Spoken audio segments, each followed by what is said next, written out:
Hello students, good morning. So आज के lecture में हम शुरुआत करने वाले लेक्चर नंबर 4 में solubility of a solute in the solvent, right. अब जैसे सारे बच्चों को बताया, प्रीवियस लेक्चर में हमने 5 फॉर्मूलेज के बारे में कंप्लीट किया था, जिसमें आपके 2 फॉर्मूलेज थे which was very important. The first one which was molarity and second one which was molality, right. So ये दोनों फॉर्मूलेज के बारे में ये दोनों फॉर्मूलेज के बारे में हम लोगों ने प्रीवियस वीडियो लेक्चर में डिटेल में डिस्कशन किया। उसका फॉर्मूला कैसे बनेगा, उसका यूनिट क्या रहेगा, उसके इक्वेशंस आप कैसे लिखोगे, तो ये सारी चीजों के बारे में हमने प्रीवियस लेक्चर में ऑलरेडी डिस्कस कर चुके, right. Now in this session we gonna have an interesting topic जिसका नाम दिया हुआ है solubility of a solute in the solvent, right? Now the very first term, students, सारे बच्चों का ध्यान यहां पे सबसे पहला वर्ड क्या दिया हुआ है, solubility, करेक्ट ना।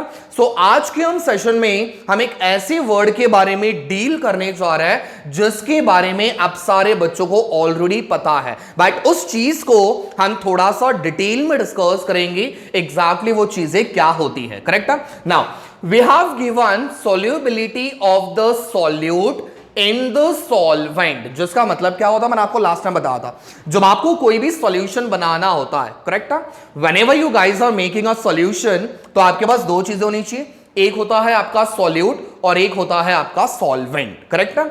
नाउ सॉल्यूट जब आपका सॉल्वेंट में डिसॉल्व करते हो तब जाके आपके पास एक सॉल्यूशन बनेगा, करेक्ट है। बट आपने सॉल्यूट जो इस्तेमाल किया हुआ है उसका सॉल्युबिलिटी कितना अमाउंट में हो रहा है या फिर उसका परसेंटेज क्या होगा, करेक्ट है। अब जैसे ही आप सॉल्यूट को ऐड करते हो वो कंप्लीटली डिसॉल्व हो रहा है कि वो पार्शियली डिसॉल्व हो रहा है कि वो डिसॉल्व हो रहा है या भी नहीं, तो ये चीजों के बारे में आज हम डिस्कस करेंगे इस टॉपिक के अंदर जहां पे हमारे पास दिया हुआ है सॉल्युबिलिटी, करेक्ट है। नाउ स्टूडेंट्स, इस टॉपिक के बेसिस पे हमने सॉल्यूशंस को हमने 3 चीजों में क्लासिफाई किया हुआ है, करेक्ट है। डिपेंडिंग ऑन द सॉल्युबिलिटी हमने सॉल्यूशंस को 3 चीजों में फर्दर क्लासिफाई किया हुआ है। द फर्स्ट वन, सारे बच्चों का ध्यान यहां पे बिल्कुल ध्यान भटकाना नहीं है, नहीं समझ में आया तो बाद में दोबारा बोलना मत, ठीक है। एकदम कॉन्सेंट्रेट करना टॉपिक के ऊपर तो ही समझ में आएगा, नहीं तो फिर बाद में नहीं आने वाला, ठीक है। तो सॉल्युबिलिटी के बेसिस पे हमने सॉल्यूशंस को 3 चीजों में डिवाइड किया हुआ है, 3 चीजों में कैटेगराइज किया हुआ है। The first one which is called as unsaturated solution, right. अब सारे बच्चों को पता है अनसैचुरेटेड सॉल्यूशन, ठीक है, वर्ड सुना हुआ है। The first one which is unsaturated solution, second one which is called as saturated solution, clear. तो सेकंड बन जाएगा मेरे पास saturated solution, clear, and the third type of category which is called as super saturated solution, clear।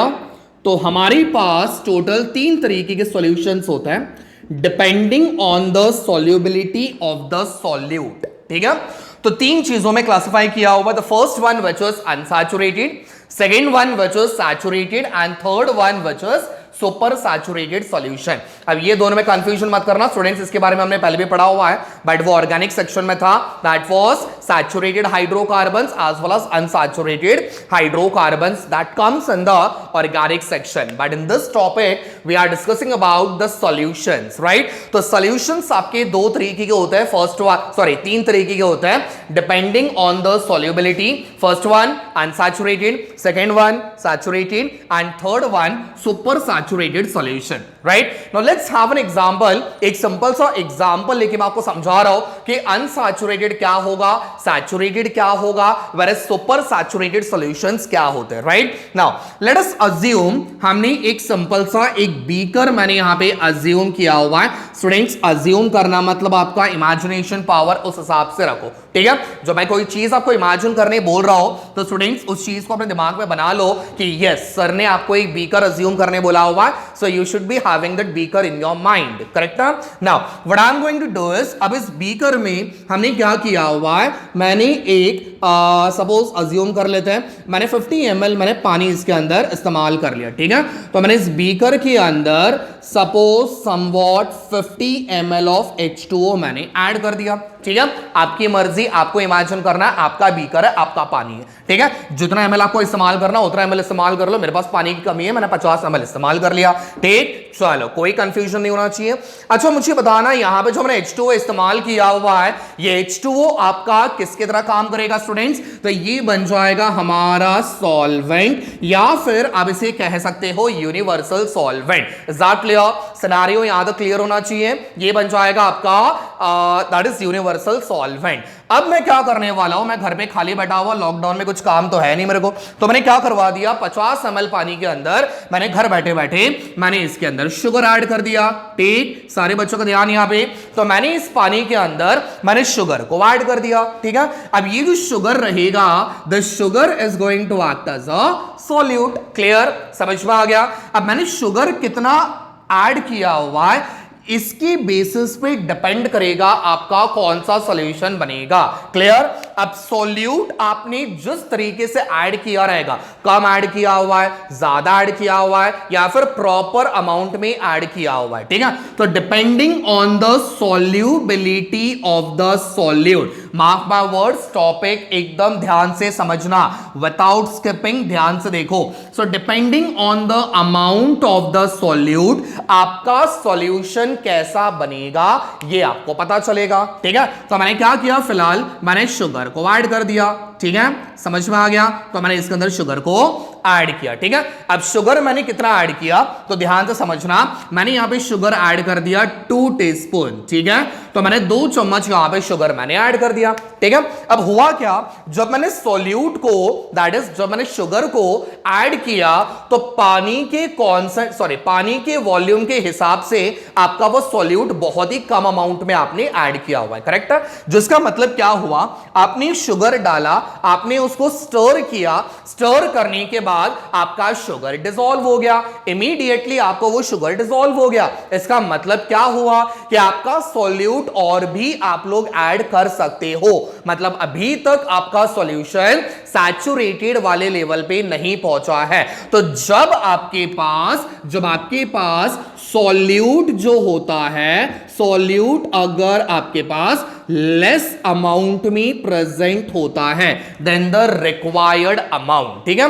जरूरत के हिसाब से अगर आप लोग सॉल्यूट कम अमाउंट में ऐड करते हो तो वो सॉल्यूशन कैसा बनेगा, अनसैचुरेटेड सॉल्यूशन बनेगा।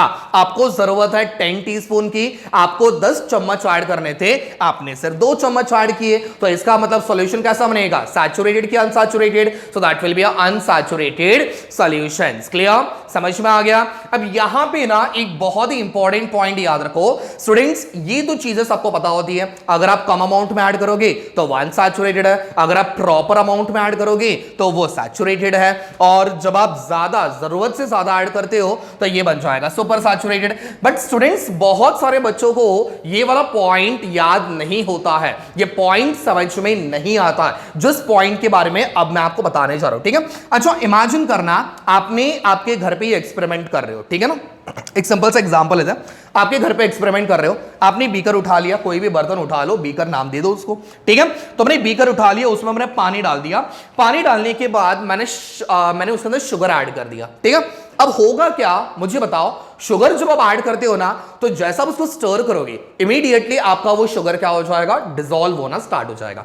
मतलब जब आप शुगर ऐड करते हो, इनिशियली मतलब शुरुआती टाइम पे जब आप शुगर ऐड करते हो और उसे जब आप डिसॉल्व करते हो, डिसॉल्व करने के तुरंत बाद with in a fraction of second आपका वो चीज डिसॉल्व हो जाएगा, ठीक है। मतलब वो टाइम लेगा, 1-2 मिनट आपको लगेगा, लेकिन इमीडिएटली वो आपका डिसॉल्व भी हो जाएगा, ठीक है।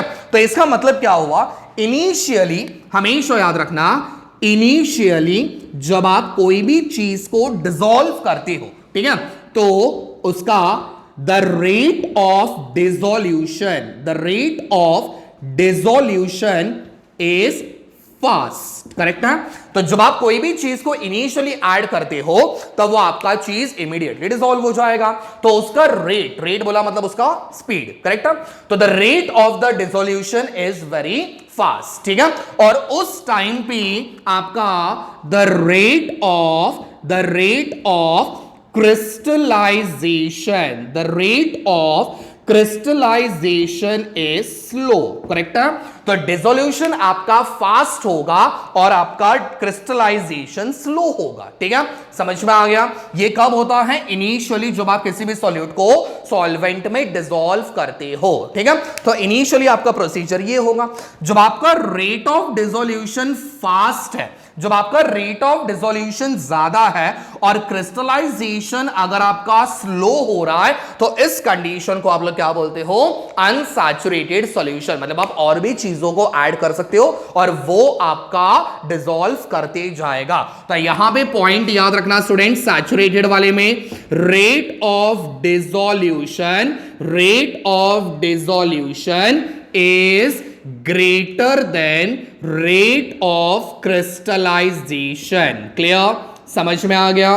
तो रेट ऑफ डिसोल्यूशन आपका रेट ऑफ क्रिस्टलाइजेशन से ज्यादा होता है। कौन से सॉल्यूशन में? अनसैचुरेटेड सॉल्यूशन में, जिसका मतलब आप और भी सॉल्यूट ऐड करोगे तो वो सॉल्यूट आपका डिसॉल्व होते जाएगा, बराबर। अब जैसे आप लोगों ने 2 चम्मच ऐड कर दिए, आपने 3 चम्मच ऐड किया, 4 चम्मच ऐड किया, 10 चम्मच पे पहुंच गए। जब आपने 10 चम्मच शुगर ऐड कर दिया, अब सॉल्वेंट बोलेगा बस अब इसके बाद और मैं डिसॉल्व नहीं कर पाऊंगा। सो एट दैट मोमेंट जब आपका सॉल्यूट अब डिसॉल्व नहीं होता, सॉल्वेंट हार मान चुका है कि अब मैं और सॉल्यूट को डिसॉल्व नहीं कर पाऊंगा, तो उस सॉल्यूशन को आप लोग क्या बोलते हो? Saturated solution. कभी आपके साथ भी होता है ना, आप लेक्चर 4-4 5-5 घंटे का भी लेक्चर बैठते हो, ठीक है। अब सारे सर आके पढ़ा के चले गए, 1 ही घंटे का लेक्चर हो गया, किसी एक सर ने 1.5 घंटे का लेक्चर ले लिया, तो आप भी आपके दिमाग में कभी होता है कि सर अब बस अब इसके आगे हमारे दिमाग में कुछ और जाने वाला नहीं है। तो उस पॉइंट को, उस सिचुएशन को आप लोग क्या कहोगे? सैचुरेटेड, ठीक है। तो सैचुरेटेड सॉल्यूशन में क्या हो जाएगा? मैक्सिमम अमाउंट ऑफ, करेक्ट है, मैक्सिमम अमाउंट ऑफ सॉल्यूट आपने डिसॉल्व कराया, ठीक है। Maximum amount of solute is dissolve in the, कहां पे? इन द सॉल्वेंट, करेक्ट है। बट एक पॉइंट स्टूडेंट्स याद रखना, एक पॉइंट याद रखो, एट द सेम टेम्परेचर। हाँ, एट द सेम टेम्परेचर। ये जो मैं एक्सपेरिमेंट कर रहा हूं ये आपके नॉर्मल रूम टेम्परेचर पे हो रहा है, इसको मैं कोई हीट अप्लाई नहीं कर रहा हूं। बात समझ में आ रही है? ये जो भी आपका प्रोसीजर हो रहा है ये आपके नॉर्मल रूम टेम्परेचर पे हो रहा है, रूम टेम्परेचर को मैं इंक्रीज नहीं कर रहा हूं, ठीक है। बात समझ में आ गई? तो इस चीज के बारे में याद रखो, ध्यान से समझना। सैचुरेटेड सॉल्यूशन का मतलब, सैचुरेटेड सॉल्यूशन का मतलब, पॉज कर लो चलेगा, ओके। तो सैचुरेटेड सॉल्यूशन में मैंने आपको बताया था इसमें maximum amount of solute add किया जाता है जो आपका डिसॉल्व होगा सॉल्वेंट में। अब इसके बाद आप जितना भी सॉल्यूट ऐड करोगे वो सॉल्यूट अब आपका डिसॉल्व नहीं होगा, तो ये सॉल्यूशन को आप लोग क्या कहोगे? Saturated solution. अच्छा स्टूडेंट्स, मुझे एक बात बताना, ये वाला डायग्राम मैं रफ कर देता हूं, मेरे हिसाब से आपका डायग्राम समझ में आ गया होगा, ठीक है।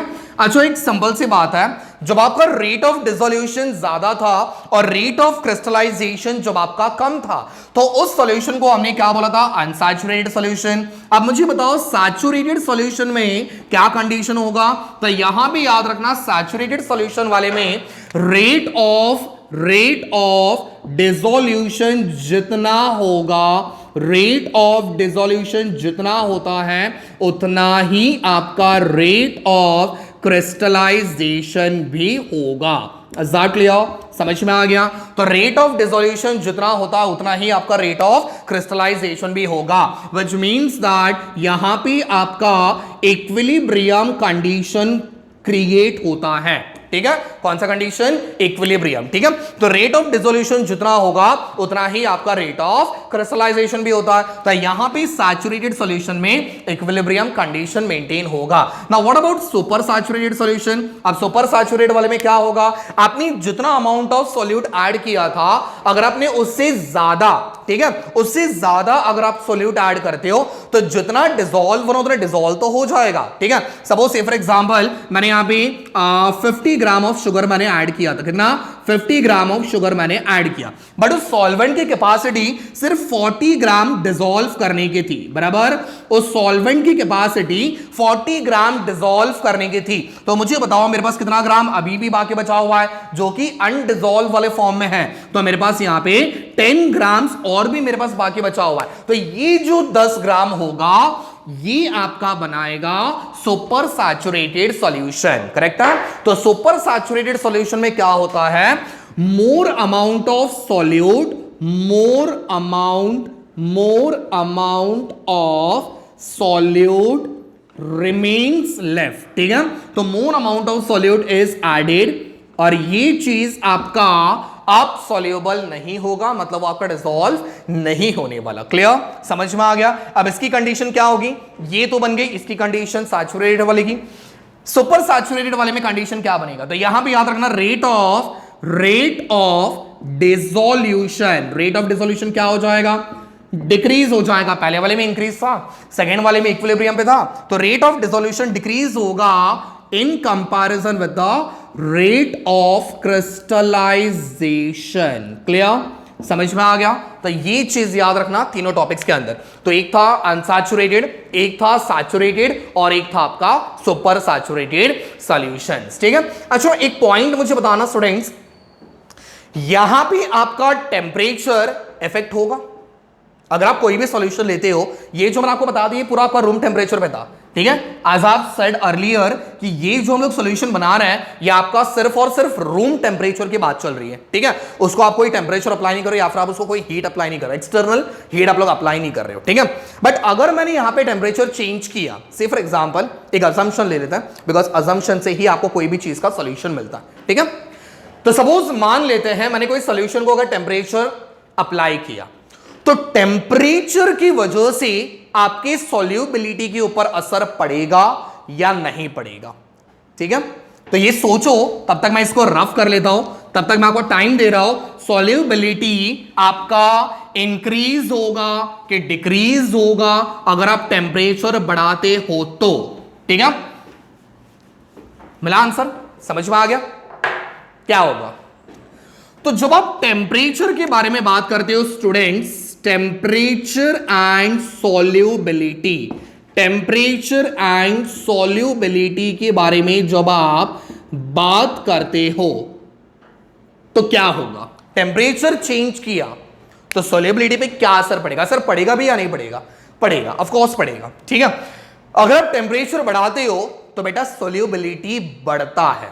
पॉइंट समझ के लो, if temperature has been increased, मैं यहां पर सिंबॉलिक फॉर्म में बता रहा हूं, ये वाला सिंबल इंक्रीज का हो जाएगा, ठीक है। If temperature increases then the solubility, किसका solubility, solubility of a solute also increases, correct है, समझ में आ गया। टेम्परेचर जब आप बढ़ा रहे हो तो आपका सॉल्युबिलिटी भी आपका बढ़ेगा। क्लियर सर, कैसे, एक सिंपल सा एग्जांपल लेके चलते हैं। मान के चलो कभी आप लोगों ने शुगर सिरप बनाया हुआ, शुगर सिरप, ठीक है, गुलाब जामुन जिसके अंदर डिप करते हैं। सिंपल सा मैं एक एग्जांपल ले रहा हूं, ठीक है, एकदम प्रैक्टिकल एग्जांपल, कोई मैं एकदम डिफिकल्ट वाला रॉकेट साइंस वाला एग्जांपल नहीं ले रहा हूं, ठीक है। तो हम लोग एक सिंपल सा एक शुगर सिरप के बारे में बात कर लेंगे। शुगर सिरप कैसे बनाया जाता है, खाना खजाना ओपन कर लेता है, ठीक है। तो शुगर सिरप कैसे बनाया जाएगा, सिंपल सा एग्जांपल है, हमने वाटर लिया हुआ है, ठीक है, उस वाटर के अंदर हम लोगों ने शुगर को ऐड किया रहता है, ठीक है। बट ये पूरा शुगर आपके वाटर में कंप्लीटली डिसॉल्व आपके रूम टेम्परेचर पे होता है क्या, सो आंसर इज नो, ठीक है। ये शुगर जो है ये आपके वाटर में कंप्लीटली डिसॉल्व रूम टेम्परेचर पे होता है क्या, नहीं। तो आप उसको क्या करते हो, गैस पे चढ़ाते हो, आप उसको हीट अप्लाई कर रहे हो। हीट अप्लाई कर रहे हो इसका मतलब आप क्या इंक्रीज कर रहे हो स्टूडेंट्स, टेम्परेचर इंक्रीज कर रहे हो। जब आप टेम्परेचर इंक्रीज करते हो तो आपके शुगर के जो मॉलिक्यूल्स होते हैं वो शुगर के मॉलिक्यूल्स आपके धीरे धीरे डिसॉल्व होना स्टार्ट होता है एंड कुछ देर के बाद वो कंप्लीटली डिसॉल्व हो जाता है। अब ये चीज कैसे हुई, तो आपका टेम्परेचर जब आपने इंक्रीज किया तब आपका सॉल्युबिलिटी भी इंक्रीज हुआ। अगर आप टेम्परेचर नहीं नहीं बढ़ाते, अगर आप उसको नॉर्मल रूम टेम्परेचर में रखते, सो इज इट पॉसिबल कि आपका वो शुगर वो डिसॉल्व होता? So answer is no, correct है। तो उस चीज को डिसॉल्व करने के लिए हमने किसका सहारा लिया? तो temperature is one of the factor which increases the solubility, correct है। बट सर ये सारी चीजों में एप्लीकेबल होगा क्या? सर ये सारी चीजों में अप्लाई कर सकते हैं क्या? जहां पे आप बोल रहे हो अगर आपका टेम्परेचर बढ़ रहा है तो आपका सोल्यूबिलिटी भी बढ़ेगा, अब ये सारी चीजों के लिए एप्लीकेबल होगा क्या? सो आंसर इज नो, ठीक है। ये डिपेंड करेगा आपने कौन सा सॉल्यूट लिया हुआ है या फिर आप कौन सा सॉल्यूशन इस्तेमाल कर रहे हो। Depending on the solute and depending on the amount, ये डिसाइड होगा कि टेम्परेचर का उसके ऊपर असर क्या होता है। लेट्स टेक एन एग्जांपल, एक सिंपल सा एग्जांपल लेते हैं। मान के चलो मैंने यहां पे कुछ एग्जांपल लिया हुआ है NaBr, मैंने कुछ एग्जांपल लिया हुआ है KCl, मैंने यहाँ पे कुछ एग्जांपल लिया हुआ है NaCl, ये और भी कुछ एग्जांपल्स आएंगे, ठीक है। तो मैंने पहला एग्जांपल लिया हुआ है सोडियम ब्रोमाइड, सेकंड लिया हुआ है पोटेशियम क्लोराइड, थर्ड मैंने लिया हुआ है सोडियम क्लोराइड। अब ये कुछ ऐसे सॉल्यूट्स होते हैं जिसे हम लोग डिसॉल्व करते हैं, जैसे हम लोग ने डिसॉल्व करने के बाद, ठीक है, जब आप टेम्परेचर इंक्रीज करोगे, सॉरी, जब आप ये सॉल्यूशंस को, जब आप ये सॉल्यूट को डिसॉल्व करते हो, ठीक है, तो इनका सॉल्यूबिलिटी इंक्रीज होगा with increase in the temperature, slightly आपका सोल्यूबिलिटी बढ़ेगा, एकदम ज्यादा भी नहीं बढ़ेगा, लेकिन जब आप टेम्परेचर बढ़ाते हो तो आपका सोल्यूबिलिटी जरूर बढ़ेगा इस वाले केमिकल्स के केस में। वहीं जब आप एग्जांपल लेते हो, मान के चलते हैं हम लोगों ने एक एग्जांपल लिया हुआ है सोडियम सल्फेट, हमने एक एग्जांपल लिया हुआ है सोडियम सल्फेट, कुछ और एग्जांपल भी आप यहां पे कंसीडर कर सकते हो, ठीक है। एग्जांपल के तौर पे अमोनियम नाइट्रेट, ठीक है। तो ये कुछ एग्जांपल्स है जिसको जब आप टेम्परेचर इंक्रीज करते हो, जब आप टेम्परेचर इंक्रीज करते हो तो इसका सॉल्युबिलिटी डिक्रीज होता है, ठीक है। ये कुछ एग्जांपल्स आपको याद रखना है टेम्परेचर और आपके सॉल्युबिलिटी के रिलेशन में, ठीक है। तो ये कुछ एग्जांपल्स है जहां पे आपके सॉल्युबिलिटी बढ़ेगी with increase in the temperature, और यहां पे मैंने कुछ एग्जांपल लिया हुआ है सोडियम सल्फेट, जहां पे आपका टेम्परेचर इंक्रीज करने पे सॉल्युबिलिटी आपकी डिक्रीज होती है। तो इसके बारे में हम लोग बाद में डिटेल में डिस्कस करेंगे कि ये चीजें आपके ऐसा फिनोमेना क्यों बता दी है या फिर इसके फैक्टर्स क्या क्या होंगे, ठीक है, समझ में आ गया। अगर आप और कुछ एग्जाम्पल ले रहे हो, जैसा आपका कैल्शियम कार्बोनेट, करेक्ट है, तो कैल्शियम कार्बोनेट आपका क्या होता है, यह आपका एक्सोथर्मिक रिएक्शन बताएगा, ठीक है। जो आपका कैल्शियम कार्बोनेट जो रहेगा ये आपका एक्सोथर्मिक रिएक्शन बताएगा, करेक्ट है। अब एक्सोथर्मिक रिएक्शन होने के बावजूद आपको टेम्परेचर बढ़ाने की जरूरत नहीं, टेम्परेचर जब आपका नॉर्मल रहेगा, टेम्परेचर जितना कम रहेगा उसकी सॉल्युबिलिटी बढ़ती जाएगी, करेक्ट है। तो ये कुछ एग्जांपल्स है जो आपका डिपेंड करता है आपके टेम्परेचर के ऊपर, एज वेल एज वो टेम्परेचर की वजह से आपकी सॉल्युबिलिटी आप लोग डिसाइड कर सकते हो, ठीक है। तो आज के सेशन में हमने दो चीजों के बारे में डिस्कस किया, एक तो आपका solubility of solute in the solvent and second आपका टेम्परेचर एंड सॉल्युबिलिटी का रिलेशन, ठीक है।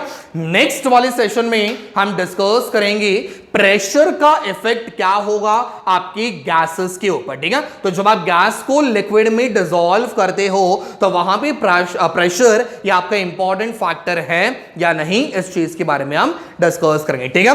टिल दैट आप लोगों ने क्या करना है, सारे नोट्स प्रॉपरली कॉपी कर लो, अच्छी तरीके से समझो। अगर कुछ टॉपिक्स नहीं समझ में आ रहेंगे तो प्लीज आप वीडियो लेक्चर के नीचे कमेंट सेक्शन में आप मेंशन जरूर कर देना, ठीक है। Thank you so much, stay tune for the next video.